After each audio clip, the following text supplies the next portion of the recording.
ओम शांति। बाबा ने आज कहा, सब व्यर्थ चक्रों से मुक्त रहे, निर्विघ्न सेवा करने वाले अखंड सेवाधारी भव। अखंड माना संपूर्ण, नॉट ब्रोकन, एंटायर, कंप्लीट सेवाधारी।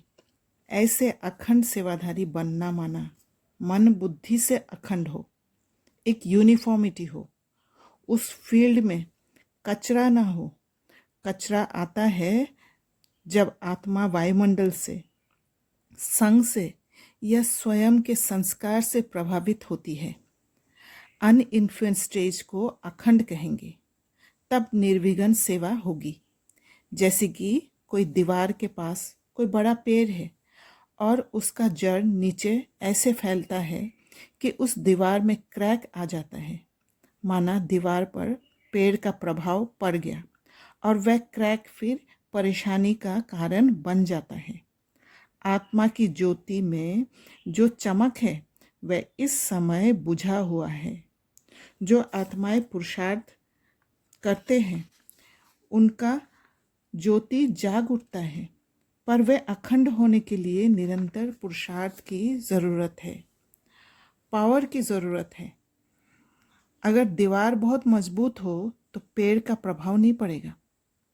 बाबा ने आज कहा है, दुनिया तो बिल्कुल ही घोर अंधियारे में है, तुम्हारे में भी नंबरवार पुरुषार्थ अनुसार सोजरा में है। कोई कोई की जोत जगती ही नहीं है, वह भी ड्रामा में नूंद है। किसी की जोत जगती भी है तो फिर माया बुझा देती है। चलते चलते माया का तूफान लगने से फिर वैसे का वैसे बन जाते हैं। इस दुनिया में कोई तो बहुत साहूकार है, कोई 10 रुपया भी नहीं कमाते। कई मनुष्य को भोजन भी मुश्किल से मिलता है, खाने के लिए कितना पुकारते हैं। बाबा उन द्वारा विदेशों द्वारा सहायता करवा रहे हैं। ये मनुष्य तो नहीं जानते, ये भी ड्रामा में राज है। तुम जब बहुत दुखी होते हो तब बाप आते हैं। अगर उन्हों को प्रेरणा नहीं मिलती तो तुमको मदद नहीं करते। तो जोत जगती माना बुद्धि का ताला खुलना, पर बाबा से शक्ति नहीं लेने से, पढ़ाई ठीक से नहीं पढ़ने से, चलते चलते माया का तूफान लगने से वैसे का वैसा बन जाते। रेगुलर पढ़ाई उस सत्य के साथ इनर स्टेट में रहने में मदद करता है। जो हमारे अंदर का सिंप्लिसिटी है वो बाहर निकालते हैं। तूफान आता है तब व्यर्थ चक्रों से मुक्त रहकर आत्मा की ज्योत को बूझने से बच जाती है। तूफान आने से अन्य आत्माओं का संस्कार को सामना नहीं कर पाते हैं और प्रभावित हो जाते हैं।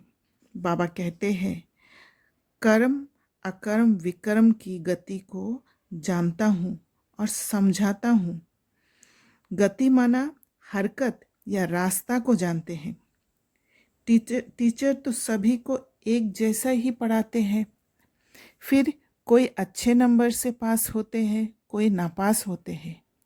कहेंगे क्या करें, कर्मों का ऐसा ही हिसाब किताब है जो हम पढ़ते नहीं। यहाँ भी ऐसा है, कोई तो अच्छा पढ़ते हैं, कोई तो पढ़ाई अथवा कॉलेज को ही छोड़ देते हैं। कॉलेज छोड़ गोया बाप टीचर सदगुरु को छोड़ा, छोड़ने से छोड़ा बन जाते हैं। छोड़ा उनको कहा जाता है जिनके माँ बाप नहीं होते हैं।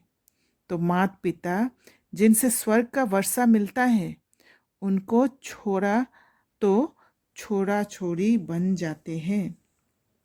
छोड़ा छोड़ी बन जाना माना जिसको कोई गाइड करने वाला नहीं, जो मिसगाइड हो जाते हैं, भटक जाते हैं। बाबा ने कहा, जो खुश नसीब बच्चे हैं वह देही अभिमानी रहने का पुरुषार्थ करते हैं।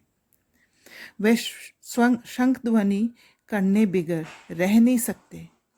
धारणा भी तब हो जब दान करे।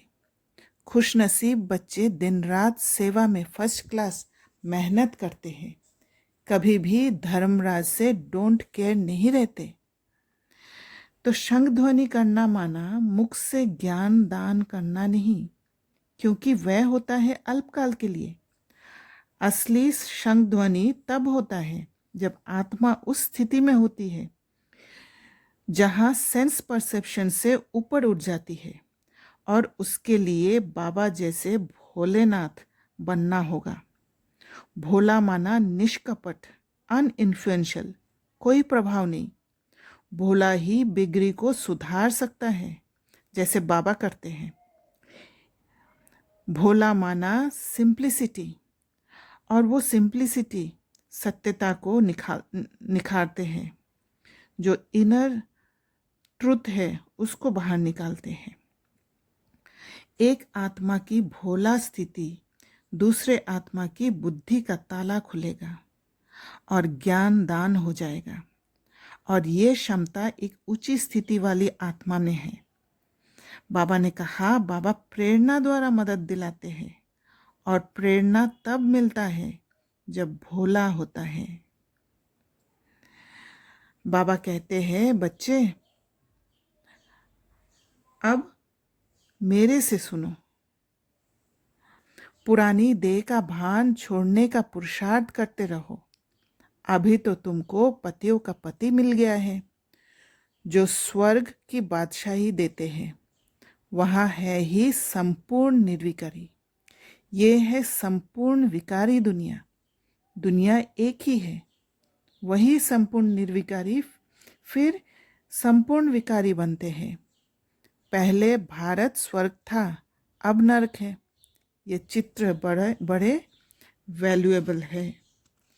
इससे बाबा ये समझ दे रहे हैं कि जो आत्माएं विकार में फंसे हैं वह निर्विकारी बनेंगे। तो उन आत्माओं को उस दृष्टि से देखना है, क्योंकि यही धरती है, यही भारत है, जहाँ स्वर्ग भी है और जहाँ नरक भी है।